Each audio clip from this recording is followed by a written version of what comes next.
Howdy, partners. Welcome to the first Litchfield High School Cowboy News Roundup of 2017. It's Friday, January 13th, 2017. I'm Emma McDonald. And I'm Eric Warner. We start today with Elliot Barros, who asked the question of the month. What is one goal you want to accomplish this year? What is your goal for this year? To be nicer to my friends. My goal is to get better grades. To do well on my global studies essays. What is your goal for the year? Probably just to procrastinate less. I'm pretty bad about that. To graduate Litchfield High School. What's your goal for this year? To graduate and go to college. Perfect. Upcoming Litchfield High School events include the High School Northern Region Festival, where 11 students will be attending. Faye DeVoe will be playing in the concert band. Ben Vermillier, Haley Coles, and Matt Beauvais will be playing in the orchestra. Devlin Tenney will be playing in the jazz band, and Emma McDonald, Katie Kugler, Ruth Pellegrino, Zoe Weymouth, Mateo Tuel, and Noah Legender will be singing in the choir. This festival begins rehearsal after school today and tomorrow, with a performance after the rehearsals at 3 o'clock tomorrow.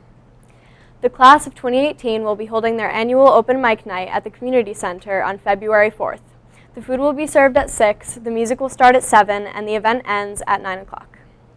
On Wednesday, January 18th at noon, there will be a mandatory meeting for students registering for their respective AP exams held in the chorus room. Yesterday, the new small group music making group hosted a coffee house event in the cafeteria, performing songs they wrote and covered during their class last semester. Some art classes provide art for a gallery, while culinary classes provide food. On Saturday, January 7th, Litchfield High School's Jazz Combo and The Loft performed at the Litchfield Inn. Our SAT word of the day is ephemeral, an adjective that describes anything short-lived as an insect that lives only for a day. Welcome to the LAN Show. I'm Danny. And I'm Miles. In this episode, we'll be learning about the Universal Serial Bus. The USB protocol is an industry standard developed in the mid-90s that defines the cables, connectors, and communication protocols used in the bus for connection, communication, and power supply between computers and electronic devices. The USB was designed to standardize the connection of computer peripherals like keyboards, pointers, cameras, printers, and storage adapters.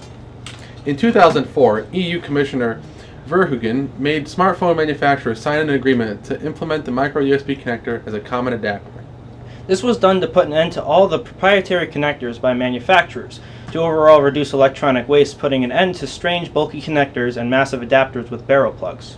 Many companies signed this contract, such as Google, BlackBerry, Nokia, Microsoft, Amazon, and surprisingly Apple, who is expected to comply to the standard instead of using their proprietary connectors. Technically, Apple did comply with the release of the Apple TV in 2006, the only product in the line to include a micro USB connector. The recent overhaul of the protocol in 2013 from version 3.0 to 3.1 yielded a double in speed from 5 to 10 gigabits a second, as well as the new Type-C connector. With the new connector and slight alterations to Type A and B, the 10 gigabit connection can be fully saturated, meaning that 100 gigabyte file can be transferred from one point to another in just over 1 minute. That's about all the time we have for this episode. I'm Miles. And I'm Danny. And as always, thank you for tuning into the LAN Show. Now for today's pop culture. At the end of December, we lost two great pop culture icons. Carrie Fisher, best known for her role as Princess/General Leia in the Star Wars franchise, and her mother, Debbie Reynolds, best known for her role as Kathy Selden in the musical Singing in the Rain, and most recently as Grandma Aggie in the Halloween Town series. On a brighter note, Star Wars Rebels mid-season premiered on January 7th, along with the trailer displaying events to come during the last half of the season. You'll see the return of Rogue One character Saw Gerrera, the haunted planet of Geonosis, the Warriors of Mandalore, and an appearance from a crazy old wizard being hunted by a shattered menace. Wink. Finally, during the movie A Dog's Purpose will be released on Friday, January 27th. A Dog's Purpose chronicles a dog's journey through several lives via reincarnation and how he discovers his purpose during his many lives.